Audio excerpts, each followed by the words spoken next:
Komið sæl og velkomin í þáttinn Saga fyrir svefnin.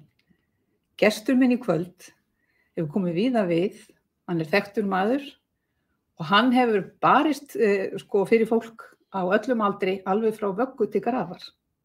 Hann leikari, hann leikstjóri, hann útvarpsmaður og hann líka núna aktífur í baráttu og líka þá var hann frambjóðandi núna fyrir síðustu kosningar. Alveg eins og ég, og við vorum meira að segja ofarlega á lista. Þetta ekki annar en Viðar Eggertsson. Komdu sæll, Viðar. Takk fyrir að taka á móti mér. Takk. Við vorum bæði í framboði núna. Já. En við komumst ekki að. Nei, fólk var bara ekki alveg að ná þessu hvað það var glæsilegu fengur sem að var í boði. Við vorum ofarlega bæði, en í sitthvorum flokknum. Já, þú varst reyndar ofar en ég, þú varst oddviti. Já. En ég svo sem var að vona að ég minnskosti fyrsti varaþingmaður og ég hefði orðið það ef að fyrri talningin í norðvestu kjördæmi hefði staðið. Já. Svo fór allt á hreyfingu. Þetta var mjög merkilegur leikur. Annars var óbúslega gaman að vera í framboði. Ég býst við að þú getur sagt það líka. Já, og mér fannst það mjög skemmtilegt líka.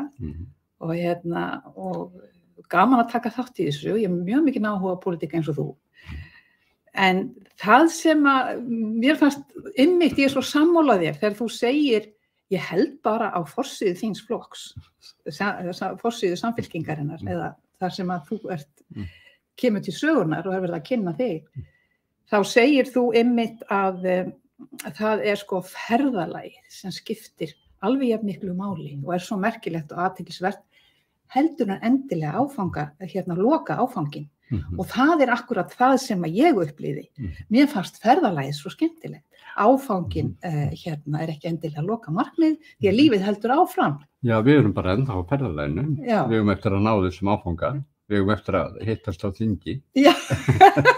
En allt ekki fyrsta sinn sem að þú varst í framboði eða þetta var í framboði áður? Nei, þetta í fyrsta skipti. Við erum byrjendur, við erum svo ung. Þannig að við erum bara rétt að byrja, og við erum eftir að lenda á þingi með þessu áframhaldi, Það hlýtur að vera. Já. Og berjast fyrir góðu málefnum. Það var nú eiginlega markmiðið. Það var svo sem eitthvað sjálfur sér að fara á þing svona sem persónan ég, heldur að fara með farangurinn minn og opna töskurnar og hleypa þeim út því sem að þurfti að viðra þar. Það ýmislegt sem að þarf að, ýmsa skjóður sem að vildi taka með sér inn og sturta yfir þingheim. Og það svolítið mikilvægt að hugsa það að maður fyrst og fremst með erindi en ekki með sjálfan sig. Já, og það náttúrulega maður, það miskusti upplifa ég þannig að maður hafi látið gott af sér leiða, þó maður hafi ekki komist alla leið. En mig langar til þess að byrja á byrjuninni, vegna þess að þegar ég segi að þú hafi í rauninni verið í réttindabaráttu fyrir fólk frá vöggu til grafar, þá er það í raun og veru alveg satt, vegna þess að þú hefur núna hafið baráttu fyrir ykkur sem að þurftu þér að upplifi það að vera á vöggustofu. Já, ég svona í samfloti við góðan hópa fólki sem að þetta er alltaf stærri og stærri hópur sem kemur ljósa á þessa fortíð og svo við förum kannski aðeins inn í það máli hvað varðaði mig. Þá voru ég og tvíburasystir minn sem að lokuðumst inni á vöggustofu 17 daga gömul, þannig að við hefðum átt að vera á brjósti. En þarna lendum við inni, sem sagt, og eins og ég segi, lokumst inni, því þetta var gjörsamlega lokuð stofnun, þar sem að alltaf nokkuð manneskja fékk að fara inn og væri sótthreinsuð og í hvítum slopp.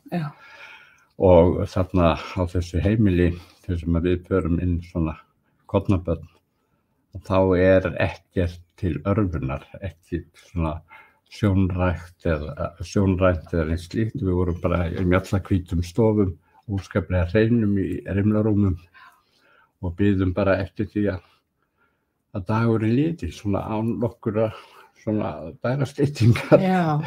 Og þetta var þetta skelfilegt að því við vorum alveg þangað til við vorum 2,5 árs.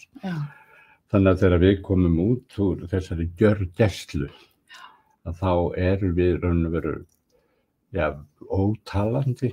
Við höfum búið til okkar eigið tungumál saman, ég og tvíburasystir mín, og enginn annars skildi. Við höfum einhvern veginn komið okkur upp svona einhvers konar tungumáli til að eiga samskipti og við höfum lítið verið snert. Ég hafði að vísu verið heppnari heldur en tvíburasystir mín, hún var nánast aldrei tekinu upp eða snert.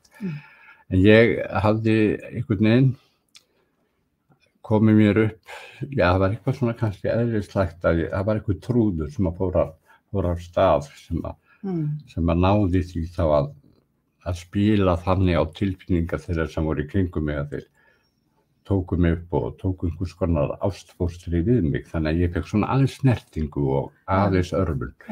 En almennt séð þá voru börn á þessari vöggustofu ekki snert og fengu enga tilfinningalega örvun, engan málþroska, ekkert sem svo mikilvægt í frumbelsku allra einstaklingu og við vitum það betur í dag, eða enn betur í dag, og þetta var þetta svo sem ekkert falið leyndardómur svo sem á þessum tíma að börn þyrftu andlega og tilfinningalega uppörvun. Það sem ég tók sérstaklega eftir og þykir mjög athyglisvert, og það það að þú segist hafa farið í þessa baráttu að með öðrum að vekja athygli á þessu og reyna að koma náttúrulega veg fyrir það að börn framtíðarinnar fá ekki svona meðferð. En þú sagðir, ég skulda mömmu þetta. Já. Hvað meinarðu með því? Maður skildi ætla að þetta væri öfugt, að þú væri í rauninni reiður út í mömmu þína að hafa sett þig komið þér þarna fyrir. Það ekki hægt. Við skulum skoða þennan tíma sem þetta móðir mín, hún engin unglingur, þetta ekkert einhver unglingstúlka sem að var að eignast tvíbura, þetta var kona komin á fertugsaldur. Það var bara fátæk verkakona sem hafði komið norðan á landi og til Reykjavíkur og það var mikil fólksstraumur til Reykjavíkur á þessum árum, en mikil stéttaskipting og það var mikil húsnæðisekla í Reykjavík, þannig að það var bara að fólk var að koma sér fyrir alls staðar sem hægt var, þannig að fólk bjó í allavegna alls konar húsnæðum, það var í bröggum, það veist ekkert annað, það var í kjallarahólum og inn á heimilum annarra og út allt, þannig að og það var engin velferðarþjónusta, þannig að þegar kona eins og hún verður ófrísk, þá ekkert öryggisnet, hún sem sett ánast enga fjölskyldu hér og það ekkert fæðingarorlof, þannig að hún getur ekki unnið, hún getur ekki séð sér parborða með 2 unga börn, fátæk verkakona á þessum árum, búandi nánast í heilsuspillandi húsnæði, þannig að hún á enga úrkosta. Og pappinn ekki til staðar. Hann ekki til staðar og vill ekkert með þetta mál hafa, þannig að þegar hún leitar svona einhvers staðar hvað hún geti gert, þetta þetta sem betur fyrir breytti tímar. Það þó fæðingarorlof í dag og við erum búin að byggja upp smátt og smátt velferðarkerfi, en þú getur ekki ásakað manneskju eins og hana fyrir að velja þann eina úrkost sem hann hafði. Þetta var eini úrkosturinn. Hún var þá með þessa von að þið myndu komast í góðar aðstæður og það þið eru ættleið til góðra fjölskyldu. Nei, hún vildi það aldrei. Það var mikil pressa á konum í hennar stöðu sem að þurftu að leita náðir þessarar vöggustofu að ættleiða börn og það var raun og veru mjög merkilegt þegar maður fyrir að skoða þessa tíma að forstöðukonan á vöggustofunni, hún hafði verið skipuð í barnaverndarnefnd áður, hún hafði verið starfsmaður barnaverndarnefndar og hún var forstöðukona þessa heimilis. Þannig hún sat alls staðar í kringum borðið þegar þessar umkomulausu konur sem voru eignast börn og gátu ekki raun og haftu hjá sér, að hún átti mjög greiðan og auðveldan aðgang að þeim. Já. Og þrýstingurinn var töluvert mikill frá félagsþjónustu, eða hægt að segja félagsþjónustu á þessum tíma, allavega að segja hinu opinbera á þessu tíma var mikið þrýstingur á að mæður, einstæðar mæður eða mæður sem að leituðu til vöggustofunnar, að það var mikið þrýstingur að vera að láta hendi börnin vegna þess að miklu ódýrara fyrir kerfið að einhver bara tæki þessi börn og þá var það venjulega betra fólk sem ekki hafði getað eignast börn og það svolítið sko, maður getur verið svolítið dramatískur að því nú búin að vera í leikhúsi, maður sér ákveðin dramatíska hlut eins og það að móðir mín, hún getur komið einu sinni í viku og heimsótt okkur eins og kallað en eingöngu með því að standa bak við gler og horfa inn í stofuna þar sem þessi hvítu rúm eru, þar sem þessi börn eru í þessu svona nánast sótthreinsaða rými. Og þarna standa þessar konur og þyrpast að glugganum og skiptast á, en með hliðin á þeim eru konur betri borgara sem eru að velja sér börn og eru kannski að horfa á sama barnið og móðurinn sem er. En móðir mín, hún barðist fyrir því að halda okkur. Hún vildi ekki láta okkur á hendi. Hún varð oft fyrir þessu þrýstingi, held ég að verið sko 7-8 ára þegar var síðast svona reynt að ætlaði mig þá til Ameríku. En hún barðist nú alltaf fyrir því að halda okkur. Hún var stöðugt í sambandi við forstöðukonuna vegna þess að hún setti sér það markmið að eignast þak yfir höfuðið til að búa okkur heimili. Hún fór að vinna, vann baki brotnu, eyddi engu, eins litlu og mögulega gat til að safna sér fyrir íbúð. Þegar það var draumurinn að eignast íbúð, eignast sitt heimili til að geta tekið okkur til sín. En það tók hana miklu lengri tíma, þetta náttu vona. Þess vegna voru svo lengi og hún þurfti að semja við forstöðukonuna af því að við vorum komin á aldur. Börn voru ekki eldri en 20 ára á þessari vöggustofu. En sem sagt, af því að það kom líka alltaf þrýstingur á móti, já, þú nærðu þessu ekki, þetta gengur ekki hjá þér, viltu ekki bara gefa þau, viltu ekki bara láta þau frá þér. En hún vildi það ekki og fekk þetta í gegn, þannig að lokum þegar okkur hleypt út 2,5 árs og þá vinkonunnar sem fyrir með henni að ná í okkur. Og það var svona, ég náði í viðtali við þessa vinkonuna þegar ég var að gera frægan útvarpsþátt þetta mál sem að fluttu 1993 á Rás 1 og hefur verið mjög oft fluttur þar síðan. Og þetta var svona, það var mjög mikil vinna að safna hérna þátt. Ég fór með sér til Bandaríkjanna til að finna þessa vinkonunnar sem hafði verið með henni þegar við komum út af vöggustofunni. Þegar hún hafði flust til Bandaríkjanna og það var reynda sú kona sem vildi ættleiða mig svo 7 ára og fara að taka mig með sér til Bandaríkjanna. En býtu, þú fórst oft út í mömmu þinnar? Já, við fórum bæði 2,5 árs og þarna hvernig gekk það? Hún tekur á móti okkur og þessi vinkona með henni eins og lýsir því, hún segir bara þið voru eins og börn eins og dýr í búri. Það mátti ekki koma nálægt ykkur, þau voru svo óvörn. Við bara þekktum ekki það ókunnu konur sem voru að ná í okkur. Við höfum aldrei komið út af heimilinu. Við vorum alltaf stödd fyrir utan þetta hús og kannski það alvarlega var, sko, við höfum alltaf raunverulega myndað mótefni við eina sjúkdóma. Við höfum verið svo óbærslega varin að við vorum bara nánast bara algjörlega bara opin fyrir hverju sem sem gat gerst. Við vorum svo óvarin, við höfum ekkert myndað mótefni við neinu. Og fenguðu þá sjúkdóma? Nei, við höfum sluppið nú ótrúlega vel svona, en fengum auðvitað bara eins og... En manst þú eitthvað eftir þessu? Nei. En ég fór í þennan leiðangur á sínum tíma að gera útvarpsþátt. Að ég vissi svona að ég hefði verið á vöggustofu og móðir mín talaði lítið sem ekki það, en samt vissi ég að því. Og svo langaði mér að gera svona heimilda útvarpsþátt sem að væri mikil vinnalögð í og þetta var svona fínt efni í það að ég hélt. Svo ég hafði samband við móður mína og hún bjó þá Norður Akureyri og ég var í Reykjavík og hún sem sagt myndi ekki neitt. Það var gjörsamlega grafið þetta algjörlega og það sagan sem við heyrum núna frá mæðurum þessara barna sem voru á vöggustofunum að þær flestar grófu þetta mjög djúpt. Og ástæðan meðal annars sú að það var svo mikil skömm. Já. Vegna þess á þessum tíma, þegar þær eru að láta frá sér þessi börn, þá búið að innprenta í þetta mjög fordómafullir, kaldir, miskunnarlausir tímar á Íslandi. Þetta var 1954 sem við fæðumst. 1956 rétt. Af hverju segirðu það?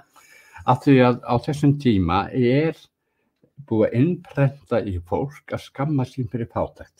Já. Þú segir ekki frá því, þú átt að skammast þín, það þér að kenna. Og þetta hafa látið af hendi börn vegna fátæktar, vegna þessara félagslegu aðstæðna. Þú talar ekki það.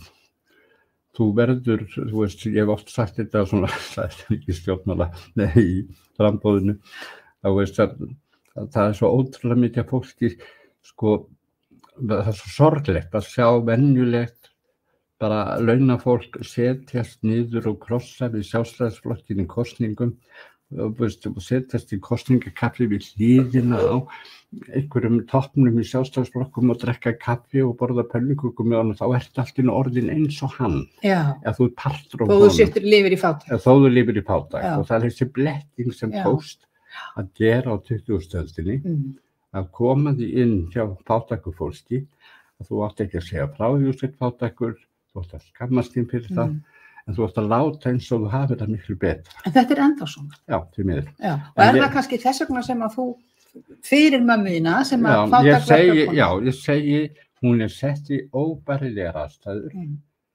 Það ekki hægt að ásaka hana fyrir það. Nei. Þetta var ekki henni að kenna. Nei, ég skil, en sko, þú ferð aftur í baráttuna núna, sem sagt, og þú hefur verið... Til að finna réttlæti fyrir þessa mæður. Já, fyrir þessa mæður, og það mjög athyglisvert, en nú, sko, málið það eru ennþá mæður sem hafa það mjög skítt. Og maður skildi ætla þá að hluti af því að þú ert enn að berjast fyrir fólk, á öllum aldri, að það þegar þú ert að berjast fyrir þannig að þessar konur, svona konur, þurfi ekki að lifa við þetta. Já, og enginn. Og enginn. Fólk á hvaða aldri sem að fólk á ekki að þurfa að búa við þessar aðstæður og það á ekki að gera það sakbitið. Nei. Það ekki þá ekki að innleiða í fólk að ef þú hefur ekki meikað það, þá það þér að kenna. Þá ertu aumingi. Þá ertu aumingi og það skammast þín og þú ert ekki að láta neitt vita af því, þú ert að pela það. Því ef við getum ekki talað hlutina og ef við getum ekki varpa ljósi á þá verður ekkert lagað. Því að það alltaf í þágu þeirra sem aldrei hafa og lifa á okkur hinnum að við séum ekki að hafa hátt. Og líka núna líka hefur þú verið mjög aktífur í baráttu fyrir algjörlega hinum endanum, fólki sem komin á heldri á virðulegan aldur, skulum við segja 60 plus, við erum bæði þar. Og þú hefur ákveðið eða ákvaðst að vera aktífur þar líka. Já, það gerði, sko, þetta bara svona... En þetta hlýtur að vera tengt einhvern veginn. Já, þetta allt tengt, sko, allt mitt líf hef ég alltaf verið að berjast fyrir einhverju. Maður hefur alltaf einhverju réttlætiskennd og kannski réttlætiskendin kemur kannski að því úr hvaða jarðvegi maður sprottin. Því að maður hefur alltaf svo sem og líka í það hvernig, sko, í staðsfeldi mínum í gegnum lífið, sko, bæði í gegnum leikhúsið og útvarpið, þá maður alltaf að skoða manneskjur í ákveðnum aðstæðum. Og af því að maður hefur einhvern smá snefila réttlætiskennd, þá vill maður alltaf tala máli þeirra sem brot þeirra. Já. Sérstaklega þeirra sem brot þeirra og hafa ekki til þess unnið. Og svo að því þú, svona, við aðeins klárum þetta mál þarna, eða svona aðeins áður í fer að tala eldra fólkið, varðandi vöggustofuna og þá þetta sko 1967 sem að Sigurjón Björnsson, sálfræðingur, þá ungur sálfræðingur sem kemur til landsins og sest í borgarstjórn sem hét á bæjarstjórn Reykjavíkur og segir kannski allt hvað Reykjavík var þó lítil. Bæjarstjórn Reykjavíkur fyrir sósíalistaflokkinn. Já. og þá var í bæjarstjórn og hann gat gert það sem máli var, og það svo athyglisvert að hann uppgötar hvað að gerast þarna á heimilinu á þessari vöggustofu Hlíðarenda sem ég var á, og hann fyrir af því að þetta sem sagt mál sem mjög heitt raunveru í fræðunum, það meðferð ungabarna og hann fyrir að rannsaka hvað til rannsóknarbörn sem hafa verið á Hlíðarenda, og flest börn voru, ég held ég öll börn, stemurinn mitt. Við vorum þau börn, ég og tvíburasystir mín, sem voru lengst. Það voru engin svona lengi lokuð inni. Börn biðu skaðað yfir nokkra vikur. Við vorum í 2,5 ár. Og hann fer að skoða þarna, hann rannsakar okkur börn og kemst að því svo sem fræðin sögðu, að þarna var svo skelfilegir hlutir að gerast í sálarlífi barna að þetta væri gróðrastía andlegrar veiklunar, eins og hann segir í frægri grein sem hann skrifaði og frægri ræðu sem hann hélt í bæjarstjórn Reykjavíkur á þessum tíma. Hann sálfræðingur, hann veit hvað hann að tala og hann segir þetta svo skaðleg uppeldisræði sem þarna fer fram á ungabörnum að þau muni ekkert bíða þess bætur. Og það verður allt brjálað, og þá að ég var að segja þetta voru svona kaldir og miskunnlausir og þetta tímar, að þetta á kaldastríðsárunum þegar bara hlutin svart-hvítir. Þarna meir hlutin í borgarstjórn íhaldsmenn. Það eru fína konur úr Sjálfstæðisflokknum sem hefðu verið þarna innan handar með þau að vera svona góðar að reisa vöggustofuna og annars þetta og fjármagna þarna, og ég meina postugukona var bara, hún var dóttir víslubiskups og það var allt fínt fólk. Og það beinlínis tekin þessi ræðans sem árás á þau persónulega. Þannig að það gerist ekkert í málunum. Þó að hann haldi þessa ræðu 67 í borgarstjórn sem vekur mikla athygli, þá það strax dæmt sem pólitískur óhróður gott fólk og sjálfstæðismenn. Þannig að það ekkert gert í málunum, og vöggustofan þarna heldur áfram alveg til 73, alveg 6 ári viðbót með óbreyttu fyrirkomulagi. Og það svo skelfilegt að það skuli gerast þegar fólk veit orðið betur, en það af því að það eru svo grimmir, kaldir og miskunnarlausir tímar, og það allt öllu snúi bara á haus, þannig að jafnvel maður eins og hann sem menntaður sálfræðingur og sósíalisti. Hann náttúrulega stórhættulegur maður. Stórhættulegur maður, en ég segi að þó hann hafi alltaf þessa vitneskju og menntun og kunnáttu og hafi þessa rannsóknarbaki sem hann gerði á börnunum, það var bara ekki tekið mark á honum. Síðan, þetta 67, 93, því þátturinn minn, hann oft spilaður í útvarpinu, vakti mikla athygli, en það gerist heldur ekki neitt. Það ekki fyrir núna í sumar. Þegar ég orðin 67 ára, þá loksins fer eitthvað að stað. Þegar við förum þarna fimmmenningar sem hefðu verið þarna á vöggustofunni og þeir áttu meira frumkvæði að því Rafn Jökulsson og annar þarna Árni Kristjánsson að para og taka þetta málu upp, og það sem sagt komið núna á rekspól innan borgarkerfisins. Það á að fara að taka þetta mál til rannsóknar, það mun taka langan tíma. Þetta á annað 1000 börn sem við erum að tala um. Og það þarf að skoða hvað varð þessi börn. Það þarf að skoða hvernig var staðið ættleiðingu margra barna sem þarna voru. Hvernig stóð var mikið andlát. Og hvernig þeim hefur farnast. Og hvernig hefur þeim farnast, og svo framvegis því að ég gleymi aldrei manni sem kom til mín þegar þátturinn hafði verið fluttur þarna 93, sem sagt bað að fá að hitta mig, og þá sagði hann mér frá því að hann hafði verið að það sem unga barn, og 3 vikum var hann að fremja sjálfsmorð. Unga barnið hætti öllu. Hann slökkti á öllu. Lífsviljinn dó, hann hætti að nærast, hann hætti öllu. Og hann bjargaðist að því að amman og náði hann. Það bara unga barn að fremja sjálfsmorð.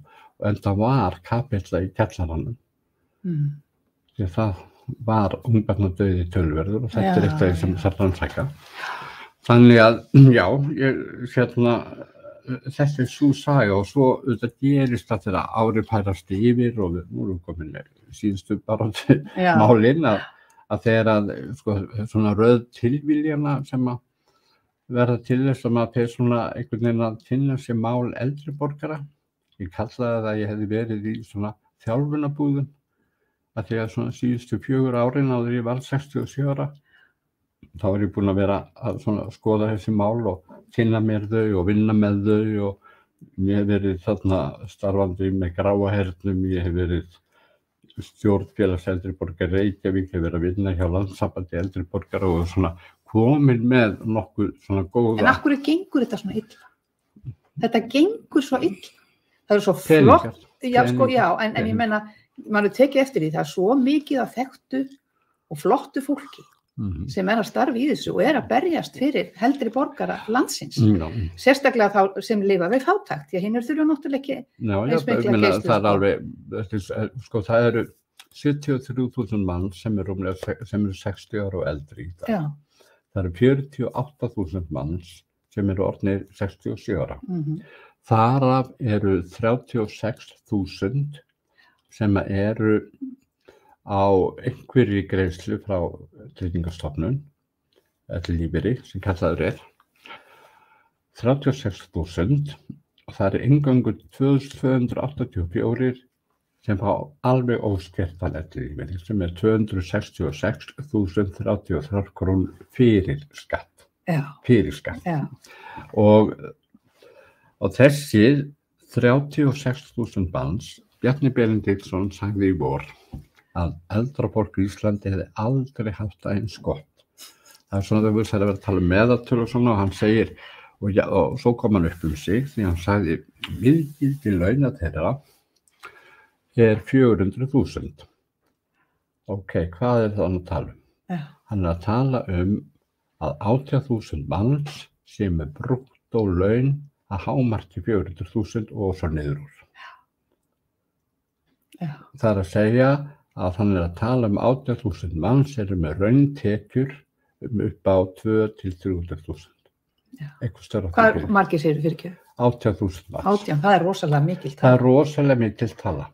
Þetta segir hann að því að hann nota bara brúttotölun og segir 400.000 og eins og sé allir þar, en það er bara, þar er miðgildið og svo niður. Þannig að þá er hann að tala um, já, ok, það er fólk að lifa á rúmlega 200.000 á mánuði. En þetta finnst mér sko, hver er skýringan á því Viðar að þetta ekki gengin miðað við allan fjöldan sem að vinna í þessu og fólk sem vant að koma fram, fólk sem mikla þekkingu, góða menntun, hefur í rauninni svo mikið til þess að bera og svo náttúrulega líka margir sem eru ómenntaðir en hoknir á reynslu sem eru líka að taka þátt í þessu. Baráttan hefur aðallega snúist það að sko við þessi hópur ekki með samningsrétt. Nei. Hann er ekki með verkfall. Hann er ekki með samningsrétt, hann er ekki með samningsborð. Hann getur ekki samið laun og kjör. Hann getur átt fundi með ráðamönnum, hann getur skrifað greinar, hann getur haldið útifundi og svo framvegis. Og þegar ég var að vinna og hef verið að vinna á þessum síðustu árum í æfingabúðunum, þá er ég búin að sjá félaga mína reyna þetta allt og þeir gera þetta mjög vel og fullum krafti og öllum. Ég segi alltaf við þau, ok, það þarf líka einhver að taka að sér að fara inn á Alþingi. Akkúrat. Það er þar sem hlutinni gerast. Í fjárlaga frumvarpinu á hverju ári í desember, þar er ákveðin til dæmis hækkunin á ellilífeyri. Hann hækkar eingöngu einu sinni ári 1. janúar ár hvert. Og fjármálaráðuneytið og fjármálaráðherra sem er búin að vera núna sami maðurinn ansi lengi og sami flokkurinn búin að halda þessu ráðuneyti mjög lengi. Og hann bara finnur alltaf lægstu töluna sem alltaf lægri heldur en raunveruleg vísitala launa í dag eða framfærsluvísitala. Það var alltaf hægt að hann og segir, já það á að fara eftir launavísitölunum. Nei, segir hann, nei, sko það við getum ekki tekið inn sko launaskrið eða fyrirtækjahækkanir og svo framvegis. Þannig að smátt og smátt hefur gapið eða bilið á milli lægstu launa í landinu og ellilífeyris breikkað. En þess vegna sagði ég við sjálfa mig, Viðar, nú gerir þú þetta. Það fari í framboð. Já. Og ég bauð Samfylkingunni, hjarta mitt slær vinstra megin og það var bara flokkur sem að ég trúði og treysti á að gæti hugsanlega farið í ríkisstjórn. Já, ég skil. Þú ferð, ég vildi ekki fara og fá bara ræðustól, ég meina með fylgdegi samúð og aðdáun með Ingu Sæland og fólki flokksins.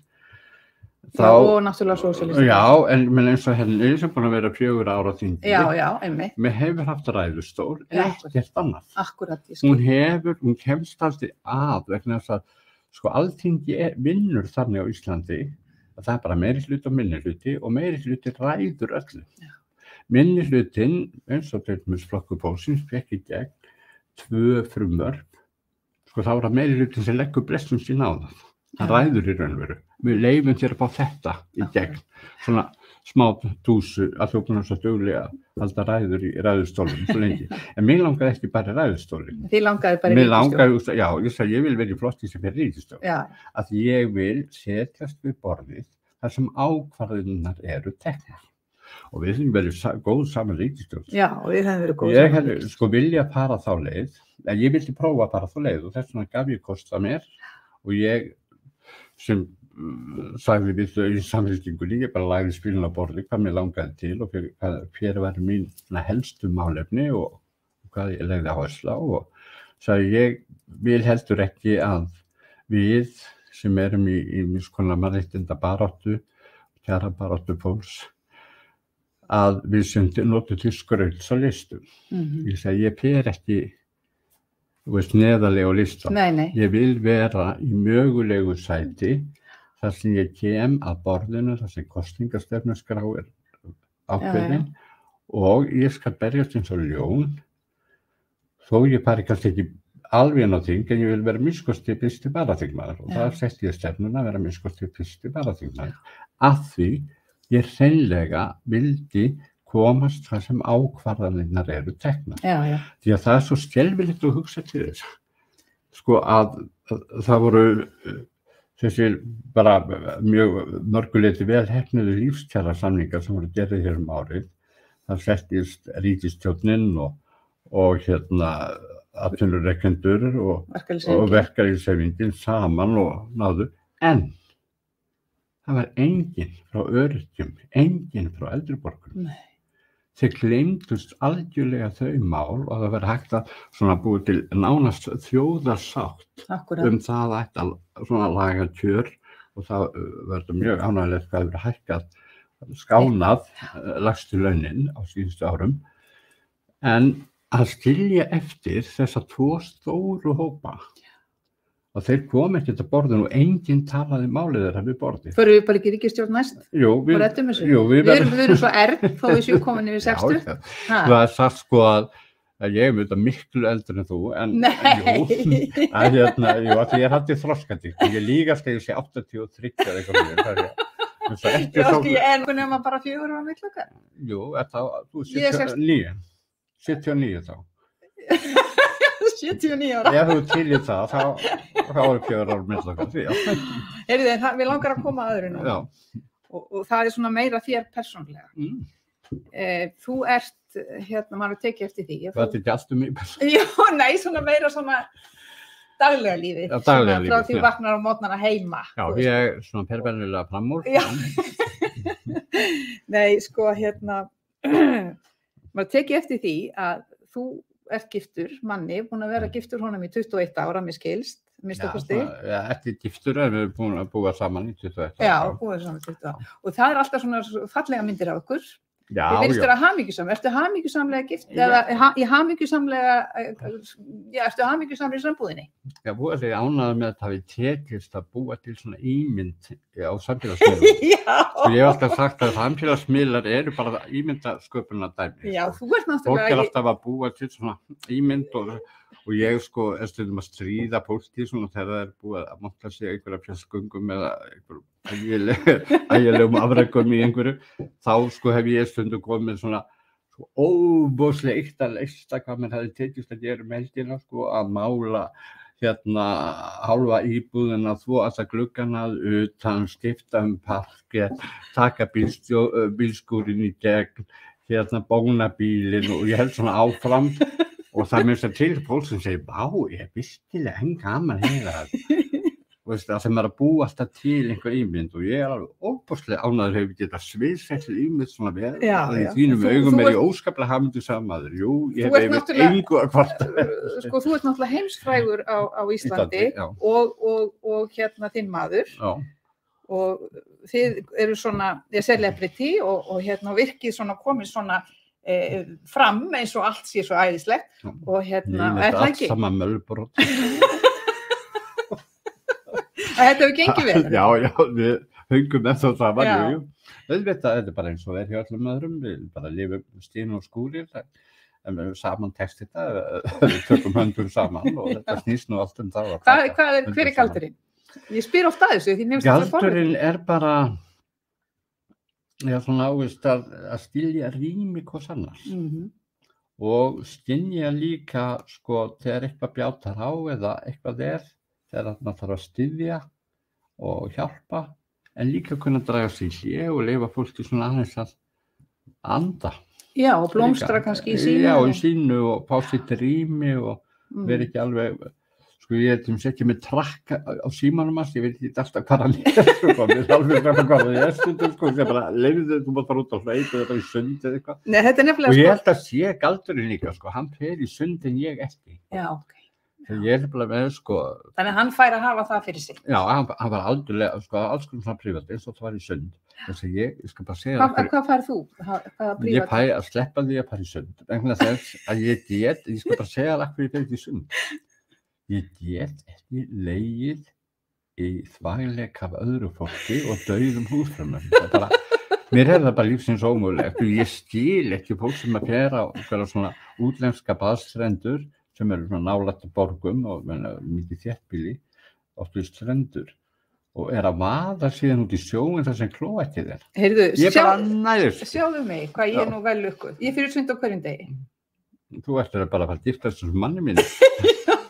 Það væri kannski ekki gott því að þá væruð alltaf saman allstað. Nei, þetta er líka hluti af því. Það er hluti að halda áfram að lifa sínu lífi einhverju leyti líka. Já, en nú langar maður að spyrja því að þú ert orðin þetta gamall, þó þú sért ungur, 80 eitthvað, að sko þetta hefur verið stór glíma fyrir þig að einhvern veginn að gangast við því að þú ert samkynhneigður. Nei, ég sko, eins og kannski lýsti þér á hann með vöggustofuna, sko, ég hafði einhvern veginn lagað því að heilla konuna sem að unnu þarna. Það var einhver svona trúður sem tók sig upp. Þannig að maður finnur sér alltaf aðferð eða leið. Já, nei, ég meina að því þetta er náttúrulega fordómar. Já, en ég að segja, ég fór inn í umhverfi sem var miklu frjálslyndara og umburðarlyndara heldur en ég hefði getað lent í. Ég fór inn í leikhúsið. Já, þú fórst í leikhúsið. Ég fór það mjög snemma. Það hitti ég fólk sem var miklu afslappara gagnvart svona málum. Var miklu opnara fyrir mismunandi tilfinningum og breyskleika og hæfileikum. Hæfileikum að vera samkynhneigður, það er ákveðin hæfileiki. Þannig að ég held ég hafi leitað, passa mig alltaf að fara, ég labba ekki í þröngum, dimmum skuggarsundum í útlöndum á nóttu til. Nei, akkurat. Maður forðast það. Já. Maður fer það sem ljósið er. Já. Og ég reyni að halda mig í ljósinu. Og að því að ég hélt mig í ljósinu, auðvitað vissi ég hvers konar samfélagi ég væri í. Já. Það var stutt í skuggasundin, þar sem allt getur gerst. En maður heldur sig frá þeim. Já, en það er eitt sem mér finnst líka svolítið merkilegt, því að nú náttúrulega hef ég kynnst fullt af samkynhneigðu fólki. Þú segir ekki. Jú, ég hef kynnst í, náttúrulega, ég þekki ekkert marga mjög persónlega við þar, sko. Þó ég sé opinn og svona, þá nær það bara hingað og svona. En ég er að segja að ég hef kynnst vel. Já, samkynhneigðu fólki. og gæfa í lífinu. Það gæfa í lífinu, veistu af hverju til að segja þetta? Vegna þess að mér finnst fólk sem hefur þurft að horfast svona í augu við sjálf sig, sko oft svona þroskaðara, opnara, víðsýnna, með þess að kallmenn, sko, þeir tala opnari fyrir að tala tilfinningar. Maður finnur það hefur þurft einhvern veginn að horfast í augu við sjálf sig meira heldur en bara þessi venjulegi, tölum kallmenn, venjulegi íslenski kallmaður, og þá ég að tala fólk á okkar aldri, það kannski eitthvað breyst svona, en oft hefur maður virðst, sko, kallmenn íslenski vera svona lokaði tilfinningarlega, en þannig að þetta hlýtur að hafa verið, hlýtur að hafa þurft að horfast, að þetta hefur verið barátta fyrir því væntanlega. Hvað varstu gamall þegar þetta var? Ég var eitthvað 18-19 ára. Ég man ekkert svo mikið, sko, það gallið með mig, eða bara... Kosturinn kannski? Já, ég bara, það sem hefur gerst áður, ég bara manna. Nei, það líka fínt. Ég einhvers stað hér, að ég reyfið hvar var ég aftur þarna, hver þú? Ég með segja, þetta var stundum fólk sem að bara gjör þekki mig og segir, mannstætti, við vorum saman í þessu og hinn og ég bara orfa á fólki, hver þú? Segðu mér eitthvað bara, en gaman, segðu mér einhverju skemmtisögur og svo frá mér sem auðvitað er það rétt, ég menna, ég vissi alveg hvað var að gerast í kringum mig. Og þetta þegar við horfum á daginn í dag, við álítum svona allavega yfirborðina, við séum orðin komum miklu lengra heldur þegar ég var ungur maður. Og segjum þetta bara allir hinsegin. Það voru alveg jafn margir hinsegin þá. Akkurat. Þau voru bara í fjælum og þorðu ekki annað og gátu ekki annað. Þannig að það hefur ekkert breyst, sko, fólk heldur að þetta er svona smitandi, það er ekki það. Bara opnara. Það er bara opnara, það er fleiri sem þora að koma fram og vera því sjálfur og horfast í augu við sjálfa sig. Heldur en áður var. En er þessi bara átt að komin? Er þetta búin? Nei. Við heyrum núna allra síðustu dögum bara raunveru að umburðarlindið er örþunn ís. Lín, já. Hún er bara, þetta er svona mjög brothætt svona eins og bara á vetrar, sko, haustmorgni eftir næturfrostið, það er bara örþunn svona ísing á vatninu og hún er svo veik. Og það er svo margt sem getur gerst. Það var bara síðast í morgun sem ágætt vinkona mín, lesbía sem hafði farið með konunni sín í boð til nágranna, það voru nýlega fluttar í annað hverfi og fólki, þannig nágrannu við könnumst við, var að bjóða þeim heim og þau voru alveg svona fólk 60 og var alveg óbærslega upptekið af því að segja hvað þau væru umburðarlind og hvað þau væru. Og þegar þau sögðu, maðurinn var svo mikið að tala það við þær, hún var svo mikið sama og hvað það var að segja, jafnvel sko, þú vildi sofa hjá sebrahesti, þá væri mér sama. Og þegar hann sagði þetta, þá var þeim svo ofboðið. Að það þökkuðu nú bara fyrir sig og sagði, já, nú förum við. Og þegar fólki fer að það segja svona til að lýsa umburðarlyndi sínu, þá sýnir það raunum verið fordóma. Það er eins og ég get alveg sagt þetta. Já, mér sama kallir mér þú sofir hjá sebrahesti, fyrst þú nú endilega hrifin af mönnum sem eru með svart hár. Og það er líka allir sem við tölum af því að þú greinilega ert feministi segi. Mér finnst það, heyri það á þér, þú ert feministi og bara þér þarna ert að berjast fyrir mömmu þína og fyrir þeim aðstæðum sem að hún þurfti að búa við sem fátæk verkakona og talandi það að segja eitthvað svona og segjast vera þetta og hitt, að það er það sem ég til dæmis og við konur á mínum aldri hafa upplifað svo mikið, það er einmitt kallmenn sem að segjast vera feministar, en svo þegar hólminn er komið þá er það ekki. Þetta er það sem við upplifum allar og þú ert einmitt að tala, þetta nær svo víða, sko. Þetta, þú veist, að segjast þeirra feministi og tala það og torgum úti, svo heima er það ekkert svoleiðis. Og svo er bara svo grunnt á því, sko, það er svo grunnt á því að það snúðist bara í einhverju sína og það er ekkert með því þunna í. Og þess vegna verðum við svo mikið að passa okkur. Við verðum svo mikið að passa okkur að segja ekki, nú er allt komið. Já, nú er allt komið. Nú er allt orðið fullkomnað, nú getum við að snúa okkur öðru. Nei, við getum aldrei snúið okkur bara öðru og gleymt einhverju. Akkurat. Við getum auðvitað að snúa okkur öðru en ekki gleyma neinu. sem að þarf að halda utanum og styrkja. Og við sjáum það bara hatursglæpi sem að grassera upp í garð ungs fólks og við sjáum það sérstaklega núna með transfólk. Það verður fyrir óbóðslegri mismunun. Akkurat. Og það var eins og bara ágætt transkona, sagði við mig í morgun, ég var svona sérstöku fundi í morgun, þar sem var líka transkona og var að segja frá þessari reynslu sinni. Hún á 2 unga drengi og voru í bónus og hún var þá á svona þessu ferli, kynleiðréttingaferlinu, að það var svona kannski órætt, þess að kom einhverju við, órætt hvort kyns hún væri og það kemur það við í sjálfu sér. Hvort kyns þú ert, það þitt engamál. Og þá segir ykkur stundarhátt yfir alla búðina, svona fólki hleypt hingað inn? Og hún bara pakkar saman börnunum sínum til að forða þeim út úr þessum aðstæðum sem þarna voru að myndast.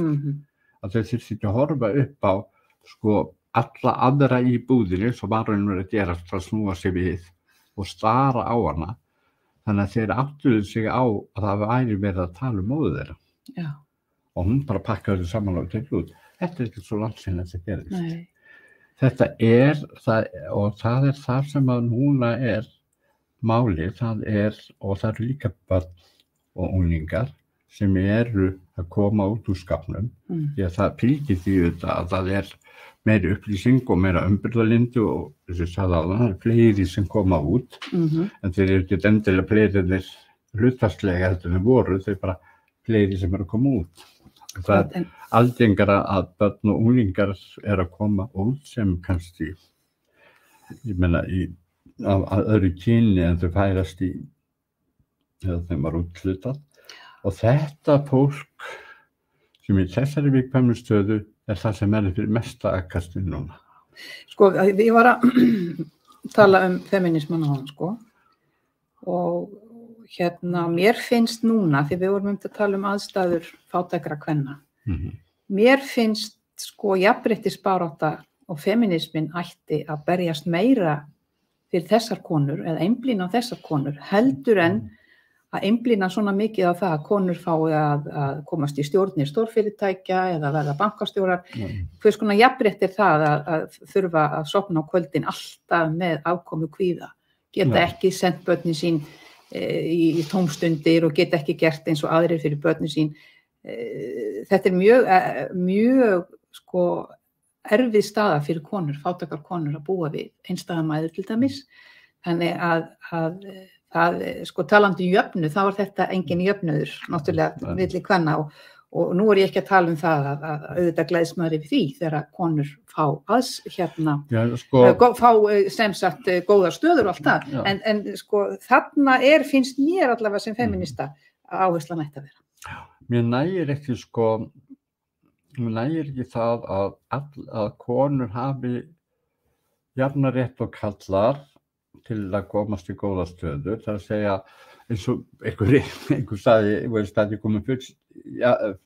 komið jafnrétti fyrir konur með meðalgreindur jafn margar á þingi og kallar, sem ég sjálfur sér ágætisfrasi, en mér nægir ekki að konur með óhæfar konur séu fái jafn mörg tækifæri til að stjórna apparöldum á Íslandi eins og óhæfi kallar. Ég vil bara fyrst og fremst vandað fólk sem fái þessar stöður, sem skilur í hvað starfið þeirra fólkið. Þess vegna mér sama kostinn. En ég algjörlega sammála í því að þessi megin áhersla af konur sem eru með meðalgreindu nái frama. Mér finnst miklu mikilvægara að jaðarsett fólk, hvort kyn sem það mæður og kallar og feður og bara allt jaðarsett fólk fái ekki lágmarksmannréttindi sem að fá að sjá fyrir sér og börnum sínum án þess að þurfa að gráta sig í svefnanóttinni. Ég man eftir móður minni leita að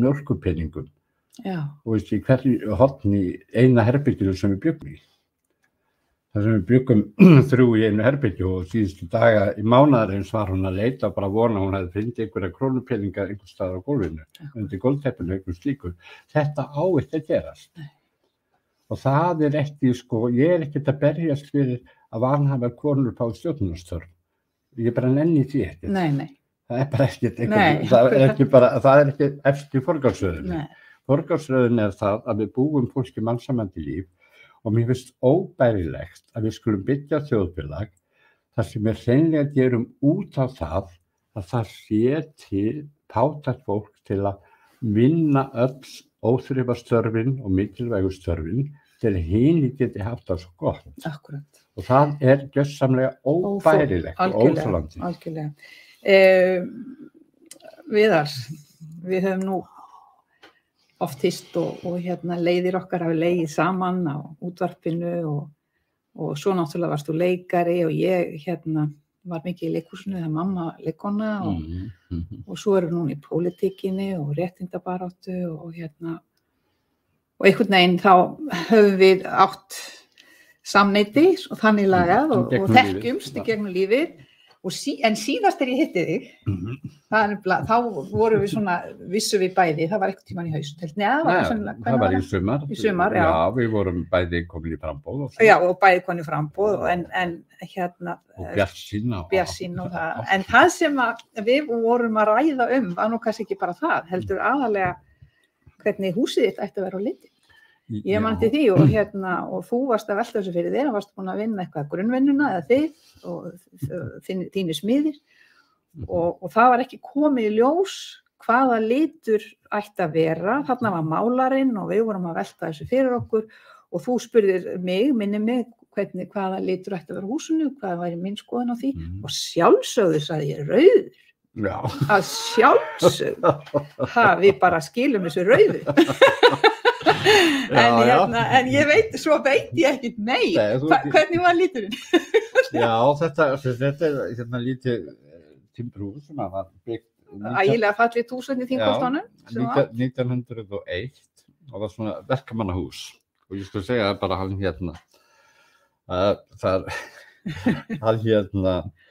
Gunnar sem var bæjarstjóri í Kópavogi. Já, Birgisson. Já, Gunnar Birgisson. Já.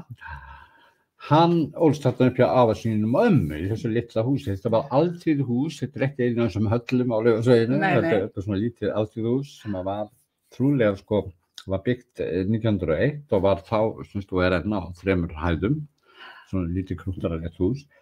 Það var miklu minna heldur en í dag, það hefði verið byggt við það. En meðan var þetta litla hús sem hefði verið svona, kannski hefur það náð 80 fermetrum eða valla það. Það bjóða þarna 15 manns og auglýst eftir húshjálp til að búa hjá þeim. En það búið að byggja við húsið þannig að það svona örlítið veglegra í dag heldur en var þá og núna þetta kallaði þetta herrasetri skurð. Herrasetri skurð? Já, það löngsaga sig eftir því. Skurð? Skurð. Já. Og heldur utan að hvað er mikið tíma þetta? Já, það hefur nokkra mínútur. Ok, að það allavega herrasetur bara spauga því að ég og maðurinn minn og hundurinn sem Kallstíls. Já, sem nú aldeilis búið að mynda. Já, reyndar þessi er númer 2. Já. Alveg eins fengum eftirlýtingu, grætti 7 milljónir. Þau ekki látið klóna grætti 7 milljónir á þessum hundi. Nú? Að því ég var að leita alveg hundi og hinn sem að dó. Já. Fann ég alveg eins hund sem var orðið 4 ára og þurfti nýtt heimili og ég þurfti ekki að klóna hinn, það hefði kostað mér 7 milljónir gegn þennan devils, grætti 7 milljónir. Nú veit ég ekki hvernig það nema hvað. Já, þannig að þá veit maður að Dorrit hefur borgað 7 milljónir fyrir að klóna sinn hund. Já, en ég grætti þar að og þetta er svona orðaleikur, herrasetur. Það verður 3 herrar og svo mér fyndið að kalla það svona lítið alþýðuhús herrasetur. Já. Þannig að þetta er svona verið að leika sér með orð. En allavegna að þarna bjó Rósa Ingólfsdóttir, gifti af henni þetta hús. Og hún og baðkari fræga ekki í þessu húsi. Það var tekið mynd af henni í baðkari með rósablöðum. Það var ekki tekið upp í þessu húsi eða myndin.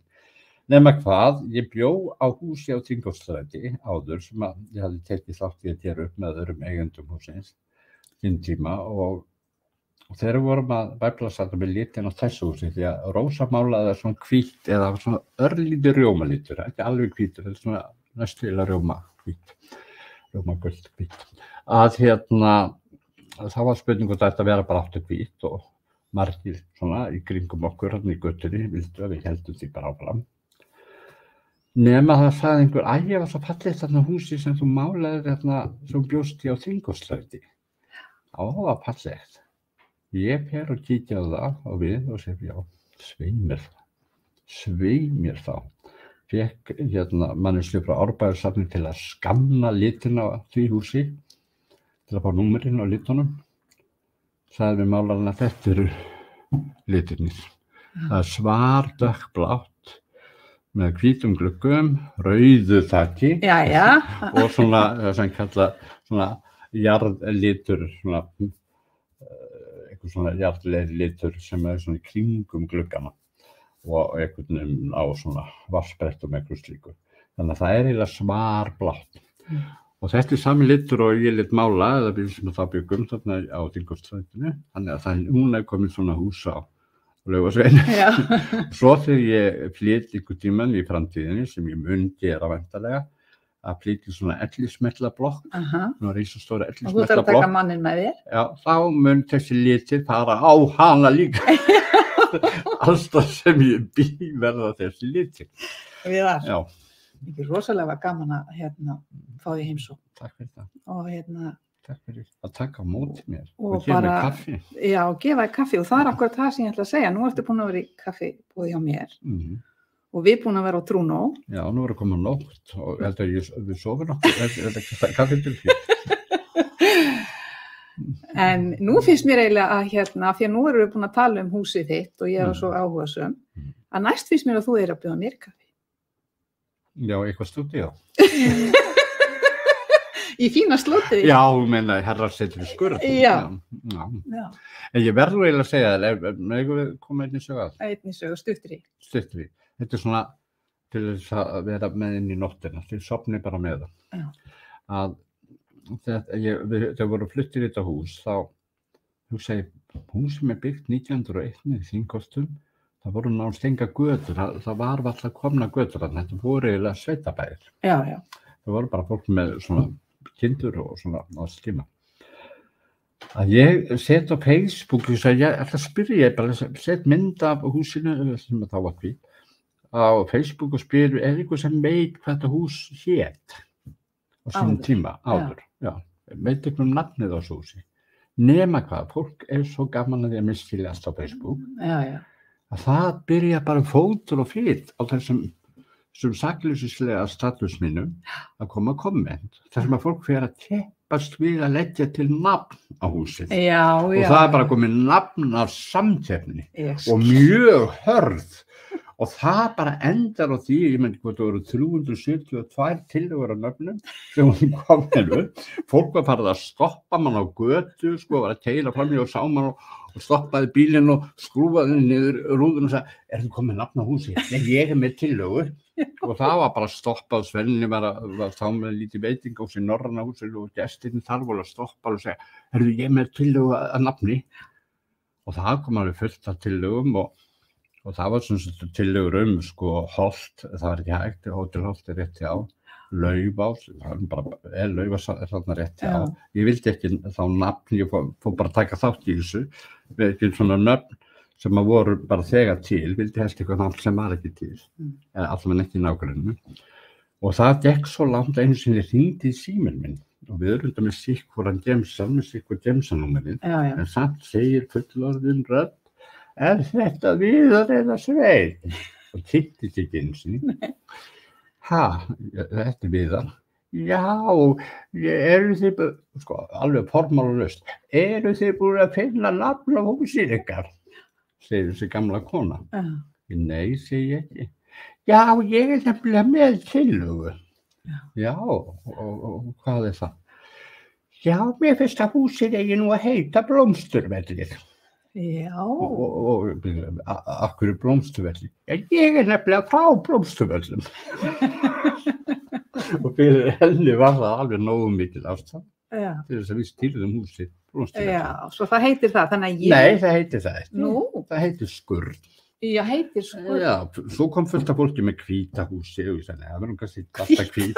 Svo að því ég var með eggleikhúsi í gamla dag, þá kom mikið svona egghúsi, eggið eða eitthvað svona. Svo kom einn með svona stél.